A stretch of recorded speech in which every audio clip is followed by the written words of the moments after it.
otaknya jadi nggak sempurna jumlah sel dan perkembangan selnya, sel-sel jantungnya jadi nggak sempurna, sel-sel ginjalnya nggak sempurna, sel-sel ginjal parunya jadi nggak sempurna, sel-sel di livernya jadi nggak sempurna.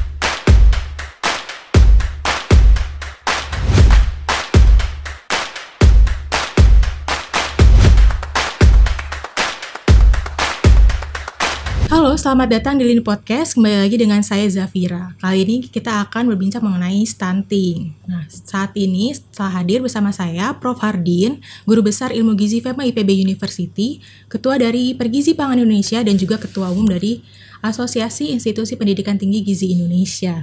Selamat datang Prof. Hardin. Ya, terima kasih. Apa kabar? Baik, Prof. Prof. Hardin sendiri gimana nih? Baik juga sih. Sekarang kan lagi lumayan ini Prof, topiknya lagi naik stunting, kayaknya masih menjadi masalah di Indonesia ya Prof hingga saat ini. Nah, sebenarnya apa sih stunting itu? Ya, sebenarnya stunting itu ada makna dua di sana ya. Ada gangguan tumbuh, gangguan kembang. Tapi yang gangguan tumbuh itu seringkali dulu dinyatakan pendek atau stunted. Ya, jadi tapi di masyarakat seringkali asal pendek dibilang stunting, sebenarnya enggak gitu ya. Berarti beda ya Prof? Beda antara pendek sama stunting. Stunting tadi kalau dia gangguan tumbuh yang ada ukuran batasnya pendek, kemudian disertai dengan gangguan kembang. Jadi harusnya misalnya 1 tahun ya, seorang anak laki-laki tampak pendek, harusnya dia udah bisa berdiri, sudah bisa mulai atau manggil mam gitu ya. Tapi belum, itu berarti ada gangguan tumbuh, ada gangguan kembang. Nah, Kementerian Kesehatan punya grafik ya, atau chart atau tabel pada umur berapa harusnya panjang badan anak tadi berapa sebelum dia usia 2 tahun. Karena diukur panjang, dia telentang. Kalau dia setelah 2 tahun diukur tinggi karena anaknya berdiri gitu ya. Nah, ini misalnya ada ini apa, Lini Sehat itu membuat cakram cek status gizi ya. Ada banyak macam sebenarnya. Ini kisahnya untuk yang bayi ya. Jadi ini cakram cek gizi bayi. Jadi ini ada bagian yang biru, ini untuk anak laki-laki, ada bagian yang pink, anak perempuan. Jadi inspirasinya laki-laki suka biru, pink untuk perempuannya. Nah, misalnya untuk lahir. Kalau bayi seorang ibu baru lahir itu laki-laki, apakah beratnya di antara 46,1 cm ada di sini nih. 46,1 meter ke atas itu berarti dia nggak pendek. Ya, bisa 50, bisa 52, bisa 53 panjang anak lahir, bahkan sampai 54 ya. Nah, kalau dia telah bertambah umur misalnya, sudah usia 6 bulan, selesai ASI eksklusif, berapa panjang badannya? Kalau dia di atas 63,3 di sini, ya, lebih dari 63,3 maka anak tadi nggak pendek, ya. Nah, soal tadi dia ada gangguan kembang disertai lagi tadi pendek, maka dia jadi stunting. Berarti memang nggak bisa dipantau dari tinggi badan aja gitu? Tidak bisa dari tinggi badan aja, tapi sederhananya biasanya cek dulu tinggi badan, kemudian dicek lagi kembangnya.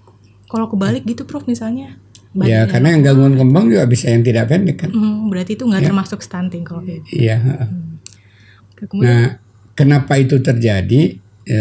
Nah, ini sebenarnya alat sederhana buat ibu rumah tangga ya, karena kalau ngelihat grafik, ngelihat tabel itu kan jelimet. Nah, ini bisa dipakai terus dipantau anak sampai 2 usia 1 tahun. Nanti ada lagi itu cek status gizi sampai 2 tahun, sampai 5 tahun dan seterusnya. Ada bulan demi bulan bisa dipantau. Nah, gejala stunting tadi terjadi kalau tampak gejala ada kesulitan kenaikan berat badan. Berarti berat badan. Jadi bagusnya dipantau juga berat badan. Karena kalau ada gejala berat badan nggak naik 2-3 bulan, nah ini alamat pertumbuhan memanjangnya akan terganggu juga. Pertumbuhan ke atasnya atau memanjang kalau sebelum 2 tahun ke atas, tinggi badan setelah 2 tahun itu akan terganggu. Nah, jadi pantau berat badan jadi penting, kemudian pantau panjang badannya. Jadi penting banget nih sahabat sehat, kalau misalnya nanti penasaran sama alatnya bisa langsung check out di Shopee ya Prof? Ada di banyak di toko online ya, ada Shopee, ada Tokopedia, ada toko lini sehat juga. Ya di search saja cek status gizi nanti ada di Cakram sana. gizi gitu. Atau cakram gizi namanya ya, karena ini berbentuk cakram. Zaman dulu kalau kita ingin muter lagu kan cakram ya, sekarang kan Bluetooth USB ya. Gampang. Nah, kalau tadi faktor-faktor itu apa sih Prof yang Penyebabnya ya. Nah jadi penyebabnya itu bisa faktor-faktor berkaitan dengan ibu hamil yang melahirkan ini, faktor ibu, bisa faktor si janinnya sendiri dan faktor si anak, bisa juga faktor lingkungannya, ya. Nah faktor si ibu bisa jadi karena ibunya juga, mohon maaf tadinya pendek. Kalau untuk memperbaiki generasi cari suami yang tinggi, gitu. Salah satunya. Tapi bisa juga perbaiki gizinya gitu ya. Jadi faktor ibu karena memang secara barangkali kebetulan ibu tinggi badannya pendek, apalagi dapat suami bapaknya juga pendek, berisiko juga anak lahir pendek. Tapi belum tentu stunting ya. Nah kemudian kalau disertai tadi gangguan kembangnya ya, bisa jadi ibu hamil stres berat. Stresnya macam-macam ya, bisa karena fisik, bisa karena non fisik, bisa karena sosial, sehingga pertumbuhan janin, kembang janin terganggu ya. Bisa juga karena ibu ya makannya nggak berselera atau nggak dicukupi oleh keluarga makan ibu hamil, atau ibu hamilnya sok puasa terus gitu ya. Itu juga nggak boleh ya, Jadi terjadi kekurangan gizi. Sederhananya dilihat aja lingkar lengan kiri dari. Biasa lila ya Prof? Ya lingkar lengan kiri ya. Kalau ini kan sering aktif. Kalau ibunya kidal baru lingkar lengan kanan. Kalau lingkar lengan di puncaknya ini ada pita lila namanya. Di puskesmas ada, di posyandu ada. Kalau dia di bawah 23,5 itu berarti ibunya kurang gizi. Berarti sebelum itu harus dicukupi. Nah, itu baru kurang gizi, berarti kurang energi dan protein. Tapi bisa juga dilihat matanya pucat, wajahnya pucat. Memang kalau ibunya putih gampang dibedain. Tapi kalau ibunya nggak putih, saya nggak bilang hitam ya. Ya sulit untuk sawo matang. untuk mendeteksi apakah ini pucat apa enggak. Nah paling bagus kan dilihat kelopak mata sini ya, merah apa enggak. Kalau pucat kemungkinan dia kurang darah, anemi namanya, butir darah menuju. Atau bibirnya lagi nggak pakai lipstik tadi ya. Kalau dia pakai lipstik lagi merah terus ya. Nah itu faktor-faktor ibu ya. Di samping itu juga barangkali faktor ibu yang berkaitan dengan genetik ya. Dari genetik. Siapa tahu ibu memang turunan-turunan agak gitu ya. Tapi itu kan baru pendek, belum tentu stunting kan. Nah, ada lagi faktor si janin ya. Kalau faktor ya ini kan kaitannya juga dengan plasenta ya. Kalau plasentanya bagus, tentunya aliran zat gizi makanan ke janin jadi bagus. Ya, kemudian bagaimana janin tadi juga nggak menghadapi stres ya. Orang hiruk pikuk di rumah tangga ada ibu hamil, janin juga bisa. Kan mereka juga ada suara-suara bagus, musik, mozaik itu kan ternyata berefek. Bacaan Al-Quran ternyata juga berefek ya pada janin di kehamilan. Di samping tadi bagaimana secara fisik plasenta tadi bagus apa enggak, kemudian ke posisi janinnya juga cukup minum apa enggak ibunya, janinnya juga akan menentukan cukup minum apa tidak. Nah kemudian bagaimana faktor setelah lahir, ya faktor lingkungan di samping pengasuhan ya. Ya, bagaimana ibu mengasuh dalam arti kasih sayangnya, makanannya, perhatiannya, perawatannya. Itu kan menentukan kalau bayi gampang terpapar sama patogen, dia gampang flu, gampang batuk, gampang demam, dapat penyakit. Lingkungan, ya toilet nggak benar, buang sampah nggak benar, banyak kotoran sekitar rumah, orang-orang keluar masuk nggak cuci tangan, cium nggak bersih mulut dulu. Neneknya datang mulutnya nggak bersih ya, nuler gitu ya. Tetangga datang, maksudnya sih baik ya, nyelamatin, lucu-lucu dicium gitu ya. Tapi di sini kan banyak bakteri ya. Jadi banyak sekali faktor-faktornya. Intinya sebenarnya ada faktor-faktor berkaitan dengan gizi ibu, gizinya anak, pemberian ASI ketika dia sudah lahir tadi, setelah lahir pemberian MPASI-nya kalau nggak benar, pemberian makan yang nggak benar, lingkungan yang nggak benar, bagaimana tercegah dari berbagai macam penyakit. Di samping juga stimulasi ya.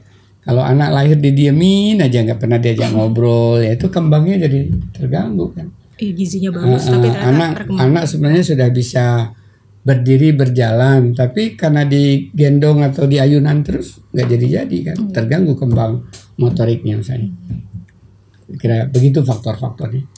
Terus kemudian untuk dampak ke depannya itu apa yang bakal dialami si anak itu Prof? Kalau misalnya dia mengalami stunting? Ya, stunting itu sebenarnya petunjuk sederhana, ukuran turun ini petunjuk sederhana bahwa kalau dia pendek ada organ-organ di dalam tubuhnya yang tidak sempurna. Oh gitu. Otaknya jadi nggak sempurna, jumlah sel dan perkembangan selnya. Sel-sel jantungnya jadi nggak sempurna, sel-sel ginjalnya nggak sempurna, sel-sel ginjal parunya jadi nggak sempurna, sel-sel di livernya jadi nggak sempurna. Kalau sel-sel tadi nggak sempurna jumlahnya dan kerjanya, maka gampang dia hiperkolesterol. Jadi mudah pankreasnya sel-selnya nggak sempurna, kerjanya nggak baik, maka umur 30 dia sudah diabetes ya. Ya, nggak bisa ngelola gula darah. Ya, ginjalnya nggak bisa ngelola pengeluaran. Kan salah satu kerja ginjal kan memfiltrasi ya. Sel-sel glomerusnya cepat rusak, jadi gangguan ginjal. Ya terus nanti jadi hipertensi ya, tekanan darah tinggi lah. Kalau udah dapat hiperglikemia, dapat hiperkolesterol, dapat hipertensi, itu udah tiket untuk menuju jantung koroner, penyakit macam-macam nanti, PTM stroke, ya, Prof. penyakit tidak menular. Itu udah tiket menuju ke sana. Tiket untuk usia pendek, tiket untuk ya berada di rumah sakit, tiket untuk ke kursi roda. Nah kita kan nggak mau ya dapat tiket ke kursi roda, dapat tiket di berbaring terus. Nah, maka perlu dicegah stunting tadi. Nah, terus kalau misalnya nih Prof, ada juga nih biasanya kan tadi mitos-mitos gitu Prof. Kalau misalnya ternyata stunting itu tuh bukan kurang banyak makan doang. Tadi kan udah sempat Prof sanggah juga, berarti nggak tepat ya Prof kalau kayak gitu. Iya, bukan hanya masalah kekurangan gizi, tapi kekurangan gizi disertai atau secara masing-masing oleh tadi gangguan penyakit. Tapi ada juga nih Prof, biasanya ibu-ibu gitu takut anaknya stunting, terus akhirnya dikasih MPASI sebelum waktunya gitu Prof. Jadi pokoknya anaknya supaya makan cepet gitu. Ya karena itu ibu-ibu kan perlu tahu stunting apa enggak, lihat dulu pendek apa enggak. Sebelum dia pendek apa enggak, kecil apa enggak berat badannya. Nah kalau berat badannya nggak nambah-nambah, maka ibu introspeksi. Apakah makanannya, apa dia sering sakit, ya apa makanannya dimakan tapi belum bergizi, makan tapi sering diare karena nggak aman, itu arti. Berarti memang banyak faktor, nggak bisa cuman dari segi itunya aja ya Prof. Baik, terima kasih banyak Prof Hardy. Ini sebenarnya masih banyak nih topik tentang stunting, nanti kita bahas di video selanjutnya. Jadi yang paling penting itu bagaimana mencegahnya sejak merencanakan kehamilan. Oke. Jadi bukan setelah lahir ya Prof? Karena itu status gizi ibu hamil jadi penting. Status gizi. Ya, jadi Prof, penting. ada juga Prof ternyata untuk itu ya. Iya, untuk ibu hamil Prof. Ya, kalau nggak salah kita juga di Lini Sehat buat ini namanya ini dia. Cakram gizi ibu hamil ya. Nah, di sini ibu hamil kalau tahu umur kehamilannya berapa minggu setelah konsul ke dokter atau tahu dari mens terakhirnya, di sini ada kita tuliskan misalnya bulan apa, mulai sekarang bulan Juli ya. Nah, bulan Juli misalnya minggu pertama. Jadi nanti ibu minggu demi minggu bisa mengukur pertambahan berat badannya. Sini ada pertambahan janin. Sini juga ada dugaan estimasi pertambahan berat janin yang normal dan pertambahan berat kehamilan yang normal. Jadi kalau misalnya di awal kehamilan ibu beratnya 60 kilo. Tingginya berapa? Dicek dulu nih. Normal nggak ketika awal kehamilan ukuran berat dan tinggi badannya. Kalau kurang berarti harus dikejar lebih cepat lagi. Kemudian betul nggak sudah bertambah misalnya 2-3 kg pada trimester pertama. Sampai nanti menjelang melahirkan udah tambah belum sekitar 12-15 kilo tergantung tinggi ibu ya. Kalau ibu yang gemuk tambahnya lebih rendah lagi, nggak sebanyak itu. Jadi di sini alat sederhana dan juga anjuran berapa banyak yang harus dimakan berdasarkan isi piringku gizi seimbang. Jadi silakan saja, lagi-lagi di toko Lini Sehat ada, di marketplace ada, Cakram Gizi Ibu Hamil Lini Sehat, di Shopee juga ada, di Tokopedia juga ada. Online-nya juga ada ya Prof, cek status gizi. Oh iya, online juga ada, gratis lagi. Iya, nggak perlu beli Prof. Kalau ini kan kita nyetak, jadi kita minta uang penggantian. Kalau dia cek status gizi gratis. Iya, bisa diakses. Cek status gizi linisehat.com, silakan dilihat. Dicatat sahabat sehat. Ya, ini seperti yang tertulis di sini. Baik, terima kasih banyak Prof Hardin untuk informasinya, juga ilmunya yang sudah diberikan ke kita semua. Semoga bisa bermanfaat bagi sahabat sehat. Nah, sahabat sehat, jangan lupa untuk like video ini dan bagikan video ini ya. Dan juga kamu bisa menantikan video Lini Podcast selanjutnya. Supaya nggak ketinggalan, subscribe dulu nih channel YouTube Lini Sehat. Sampai bertemu di video selanjutnya. Terima kasih. Terima kasih sudah menonton. Jangan lupa like, comment, share, dan subscribe ya.